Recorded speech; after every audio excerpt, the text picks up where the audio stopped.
бичлэг болгоод ингээ гаргацсан одоо зүйл хүртэл явж ирсэн. Тэгээд тэрийг бол ерөнхийд нь харахад бол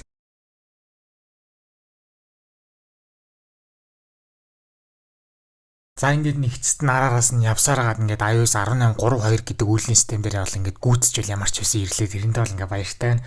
За тэгээд энэхүү утсандаа одоо 340 iPhone SE дээр iOS 18 3.1 суусан байхад одоо энэхүү iOS 18 3.2-ын үйлний системийн хэмжээ нь болохоор 437.8 мегабайттайгаар бол гарсан. За үйлний системийг апдейт хийхээс өмнө сул зай нь 41.96 ГБ байсан бол апдейт хийсний дараа дахиад сул зай маань ихсээд 42.32 ГБ бол болсон. За ер нь бол анзаараад хахад сүүлийн үеийн дандаа 2 зэгтэй апдейтууд бол утсан дээрх сул зайг бол маш сайн одоо ихсэж байгаа. За энэхүү одоо 18 3.2-ийн хувьд болохоор 36 мегабайтыг бол утсан дээр маань сул зайтай бол болгож өгсөн байна. Өмнөх 18 3.1-ийн хувьд бол одоо бүр 329 мегабайт сул болгосон бол энэ удаагийнх бол хараахан бол одоо тийм өндөр бол байсангүй 36 мегабайттайгаар бол ингээ байж таарлаа. Код нь болохоор 22D82 таагаар бол ингээ гарсан байгаа. Үйлдвэрлэлийн системийн кодны хувьд болохоор 18 3.2 маань бас ингэж бол хоёр янзаар бол гарсан байгаа. iPhone 10R-аас iPhone 16 Pro Max бүх загварууд дээр сайн миний хэлсэнчлэн 22D82 таар гарсан бол iPhone 16e ингээд ер нь бол тусдаа өөр бол одоо үйлдвэрлэлийн системийн кодтой бол яваад байгаа. 22D882 таагаар бол одоо энэхүү iOS 18 3.2 үйлдвэрлэлийн систем маань 16e дээр ингээд дахиад нэг өөр юм буйлттайгаар бол ингээд гарсан байна. Apple-ийн сайт руу ороод ингээ ороо харах юм бол iOS 13-ийн үед бол одоо мэдээллийн аюулгүй байдалч тэр одоо bug fix бас ингээ багтсан юм байлээ. За харин мэдээллийн аюулгүй байдал дээр нь яг юу нэмэгдсэн бэ гэдүүл ороо харах юм бол ерөөсөө WebKit буюу одоо интернетээр дамж ашигладаг аппликейшн суурьтай одоо аппликейшнүүд дээр энэхүү одоо мэдээллийн аюулгүй байдлын контент сайжруулалт орсон байна.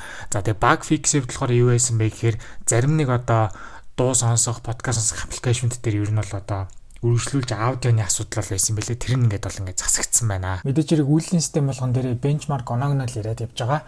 За GPU хэсгийг болохоор миний 340 iPhone SE энэхүү одоо iOS 18 3.2 үйлдвэрлэлийн систем дээр 18649 оноо аваад дундаж авдаг ер нь бол одоо энэхүү утасны онооноос ер нь бол 1000 гаруй оноо илүү бол авч чадсан. За тэгээд CPU хэсгийг болохоор single core score нь 2329. За тэгээд multi core score нь 5641 оноо аваад тусбар ер нь бол single core score дээр 100 гаруй оноогоор илүү. За тэгээд multi core score дээр ер нь бол ойролцоогоор 200 гаруй оноо бол илүү бол авч чадсан. Миний зүгээс үзэгчнээс нэг хүсдэг зүйл нь юу вэ гэхээр тухайн үйлдвэрлэлийн системлүү та нар ингээд апдейт хийсэн бол одоо энэхүү iOS 18 3.2 руу ашиглахад та нарын гар утсан дээр батарейны хувьд бол үйл ажиллагааны хувьд бол хэр байна вэ гэдгийг бол одоо комент сек дээр бичиж бол ингээд бусдаагаа бол хуваалцаж байгаарай. Намайг үздэг хүмүүстээ зориулж Discord сервер бол нээсэн. Тэгснээрээ та нар хоорондоо юм бичих боломжтой болсон байгаа. Тэгээ би биентэйгээ гоё нээлттэй бол харилцаж байгаарай.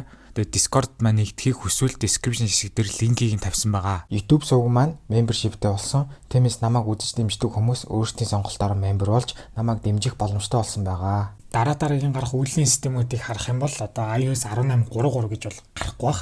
Ягаад вэ гэхээр одоо хөгжүүлэлтийн шатны iOS 18 4 маань одоо дуусаад одоо гарах эцсийн хэлбэр дээрээ буюу одоо release candidate 2 хэлбэр нь одоо өчигдөр орой олон гэдээ бол гарсан. Тэгэхээр одоо ер нь бол iOS 18 3.3 гэж бол гарахгүй.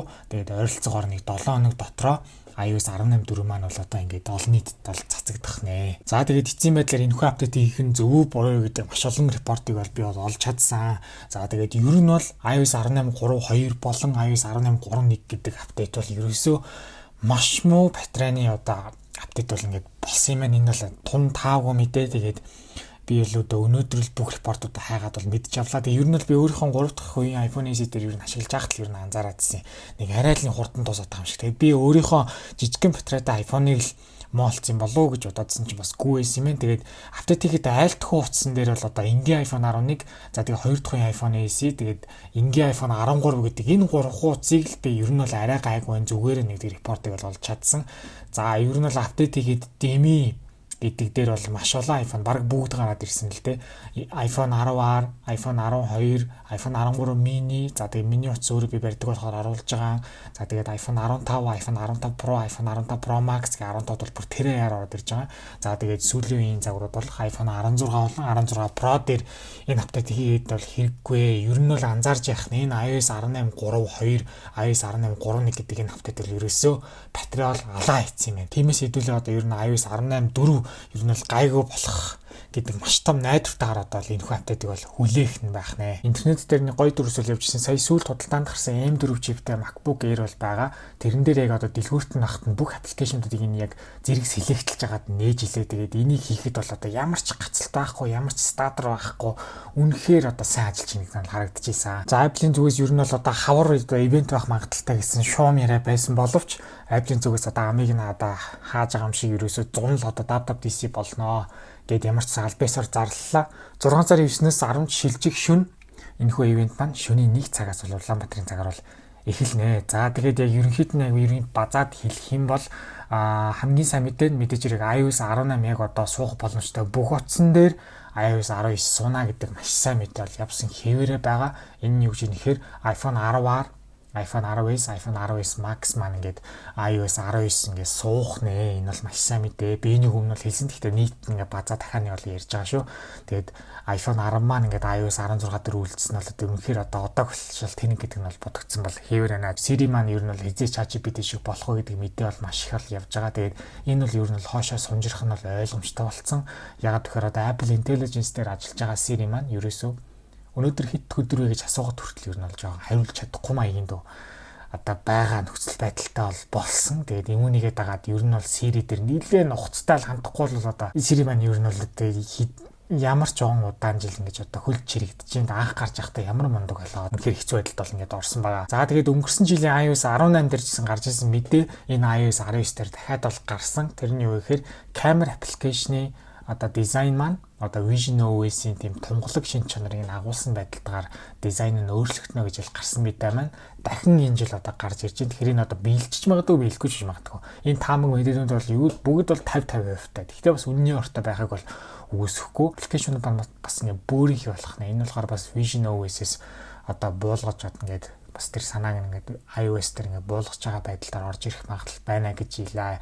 Тэгээд харагдах байдал бол маш юм шилэн тунгалаг байдлыг Vision OS-с авч тусгана гэж байгаа. iOS 7-оос хойш хамгийн анхны одоо загварын хувьд том апдейт болно гэдэг амар сүртэй мэдээнүүд бол яваад байгаа. Тэгээ би бол тэгж бол бас хараахан итгэхэд бол бэрхэл. Одоо iOS 6-аас iOS 7 бол үнэхээр одоо өнөөдрийн iOS одоо тэ 18 хүртэлх энэ 11 жилийг тодорхойлсон тэр яг загварын өөрчлөлт шинжилэлт бол iOS 7-оос бол эхэлтэй ялтчгүй. Тэгээд энэхүү одоо 100 гарах iOS 19-ийг бол одоо тэгнэ гэж бол ярьж гин. Тэгээд энд бол бас итгэхэд нэг талаас бол бэрх байна. Гэхдээ хэрвээ үнэхээр ийм зүйл болчих юм бол бас нэг бодлын бас сайн хэрэг гэж бол бодож байгаа.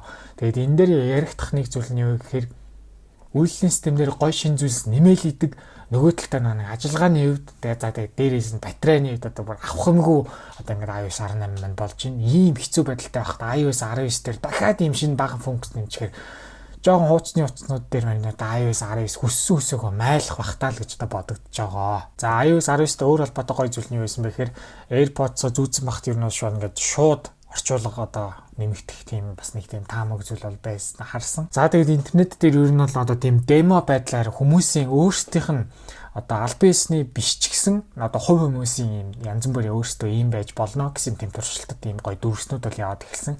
Message application дээр одоо ийм байж болно гэсэн тийм зүйл зураг явж исэн. За тэгээд бусад одоо iOS энэ тентхийн одоо тий байгаа байдал дээр ямар хуу гоё тунхлаг харагдаж болох уу.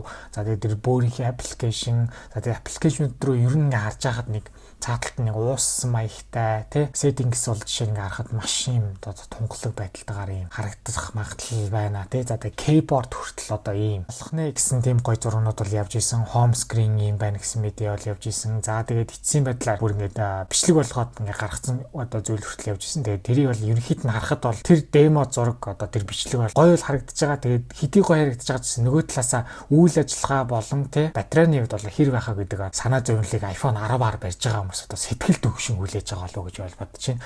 Яг одоо iOS 18 яг үүндээ бол iPhone 10 болон 10s дээр хэр уншиж чадах вэ гэдэг бас их хариултыг iOS 18 ашиглаж байгаа хүмүүс маань одоо комментэн дээр бичүүлэх зүгээр байна. Яг 18.3-ыг 18.32 дээр бол миний 10-аар бол үнэхээр хэцүү байгаа гэдгийг бол бас коммент дээр хуваалцвал зүгээр болов уу гэж бодож байна. За тэгээд энэхүү iOS 19 үйлдвэрлэлийн систем маань 6 сарын 9-ний одоо 10-наас шилжих шөнийн 1 цагт бол ингээд бол гарах нь. Тэгээд тухайн үед developer beta 1 нь гарахад бол ямар ч юм би тухайн үед нь аль чадгаараа цаг алдалгүй бол одоо бичлэгийг нь бол оруулнаа.